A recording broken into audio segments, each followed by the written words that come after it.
तो हेलो दोस्तों, आप सभी का स्वागत है आज के इस नए वीडियो में नए टॉपिक के साथ। आशा करता हूं आप सभी बहुत ही मस्त होंगे और अपने अपने पढ़ाई में तेजी के साथ व्यस्त होंगे। तो चलिए, इस प्रकार से अब हम लोग जो ऑप्शन संयोजी यौगिक जो चैप्टर है उसमें का जितने भी इंपॉर्टेंट टॉपिक है उसको आसानी से कवर कर चुके हैं। अब हम लोग आज एक नए चैप्टर की शुरुआत करने वाले हैं। कौन सा चैप्टर? जैव अणु अर्थात बायोमॉलिक्यूल्स। तो इस चैप्टर के अंतर्गत अब जितने भी इंपॉर्टेंट टॉपिक होंगे उसको हम लोग आसानी से कवर यहाँ पर करेंगे। तो इस प्रकार से आज के इस प्यारे से टॉपिक में जैव अणु जो चैप्टर है इसके अंतर्गत आखिर ये जैव अणु होता क्या है इसके बारे में आपको बेसिक से नॉलेज देने वाले हैं। आज हम लोग जानेंगे जैव अणु या फिर जैविक अणु क्या होता है एवं ये कितने प्रकार के होते हैं। इसको हम लोग एग्जाम्पल सहित आपको बड़ी आसानी से क्लियर कराने वाले हैं।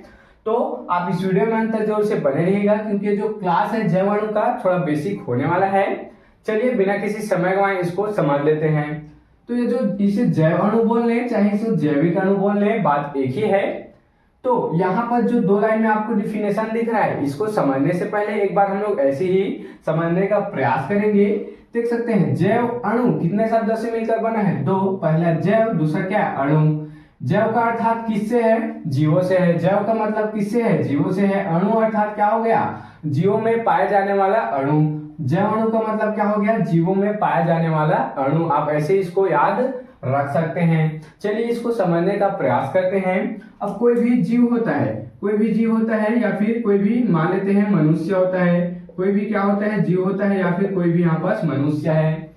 अब कोई भी मनुष्य छोटी छोटी कोशिकाओं से मिलकर क्या होता है? बना होता है। कोई भी जो जीवित जीव है यहाँ पर लिख देते हैं, कोई भी क्या होता है? जीवित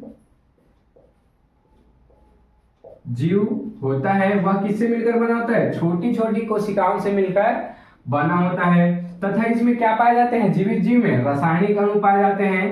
रासायनिक अणु पाए जाते हैं। अब रासायनिक अणु क्या हो गया?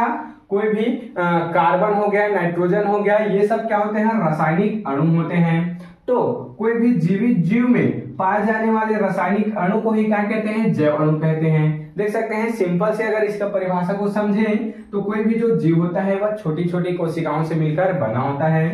अर्थात जो जीवित जीव है उसके कोशिकाओं में पाए जाने वाले रासायनिक अणु को ही क्या कहते हैं? जैव अणु या फिर जैविक अणु कहते हैं। एक बात और देख लेते हैं, कोई भी जीवित जीव होता है तो उसकी कोशिकाओं में पाए जाने वाले रासायनिक अणु को ही क्या कहते हैं? जैव अणु कहते हैं। आशा करता हूं कि आपको ये इतना बेसिक क्लियर हो गया होगा कि आखिर क्या होता है जैव अणु।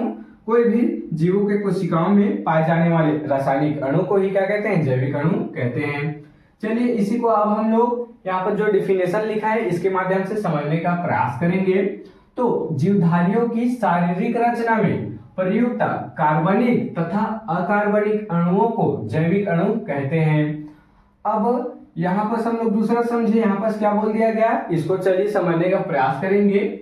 बात वही है, क्या बोला गया इसमें? जीवधारियों की शारीरिक रचना में प्रयुक्त कार्बनिक तथा अकार्बनिक अणुओं को क्या कहते हैं? जैविक अणु कहते हैं।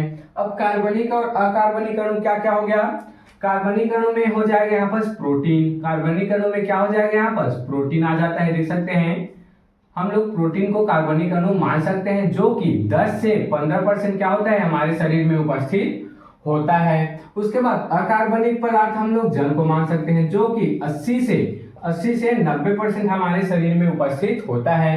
तो इन्हीं से मिलकर जो अणु होते हैं अर्थात इन्हीं के अणु को ही क्या कहते हैं? जैविक अणु या फिर जैव अणु कहते हैं। क्या बोला गया इसमें? जीवधारियों की शारीरिक रचना में प्रयुक्त कार्बनिक अकार्बनिक अणुओं को जैविक अणु कहते हैं। अर्थात प्रोटीन और जल और ऐसे कई प्रकार के और भी अणु होते हैं। हम लोग यहाँ पर एक एक उदाहरण लिए हैं। तो इसी के अणु को ही क्या कहते हैं? जैव अणु कहते हैं। आशा करता हूं कि आपको जैव अणु क्लियर हो गया होगा।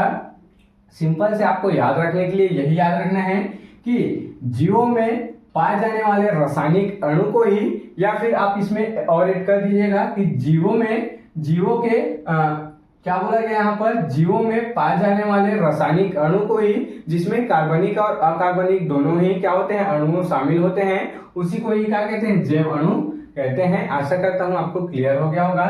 चलिए इसके प्रकार को देख लेते हैं, टाइप्स ऑफ बायोमॉलिक्यूल को देख लेते हैं।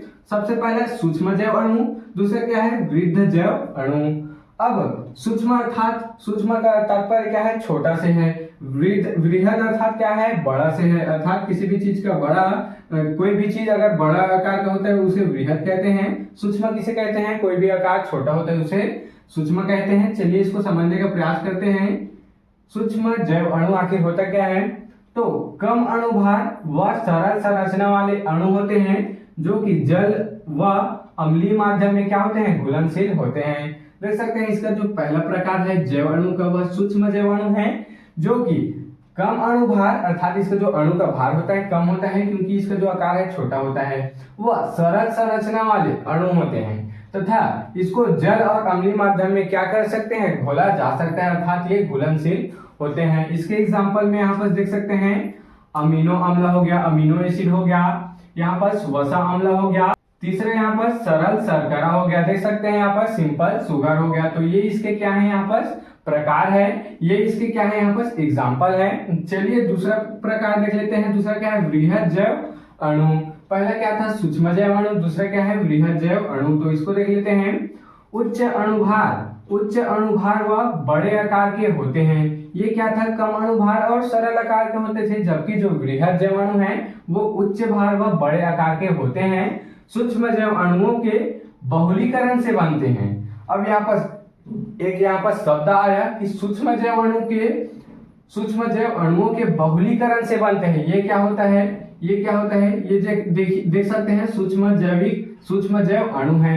अब इसके बहुलीकरण से क्या बनता है, प्रोटीन और वसा का निर्माण होता है। देख सकते हैं इसके एग्जांपल में क्या है, प्रोटीन और क्या है, यहाँ पर वसा है। अब ये जो अमीनो अम्ल आपको दिखाई दे रहा है, मान लेते हैं ये एक क्या है, अमीनो अम्ल है। अब ऐसे ही कई सारे अमीनो अम्ल मिलाकर क्या बनाते हैं, कई सारे अमीनो अम्ल मिलाकर ही किसका निर्माण करते हैं, यहाँ पर प्रोटीन का निर्माण करते हैं। तो उसी को बोला कि ये क्या है, ये यहाँ पर ये प्रोटीन है, ये यहाँ पर प्रोटीन है, देख सकते हैं। तो कई सारे अमीनो अम्ल मिलाकर किसका निर्माण कर रहे हैं, प्रोटीन का निर्माण कर रहे हैं, वृहद जैव अणु का निर्माण कर रहे हैं। तो उसी को बोला गया है कि सूक्ष्म जैव अणुओं के बहुलीकरण से होता है, अर्थात इसके कई सारे अणुओं को मिलाने से यहाँ पर वृहद जैव अणु का निर्माण होता है, अर्थात प्रोटीन का निर्माण होता है। इसके एग्जाम्पल में प्रोटीन है, वसा है। तो आशा करता हूं कि आपको ये जो जैव अणु है एवं इसके प्रकार है क्लियर हो गया होगा। आप इसके स्क्रीनशॉट यहाँ पर ले सकते हैं। तो आशा करता हूं कि आपको ये जो टॉपिक है जैव अणु एवं इसके प्रकार आसानी से क्लियर हो गया होगा।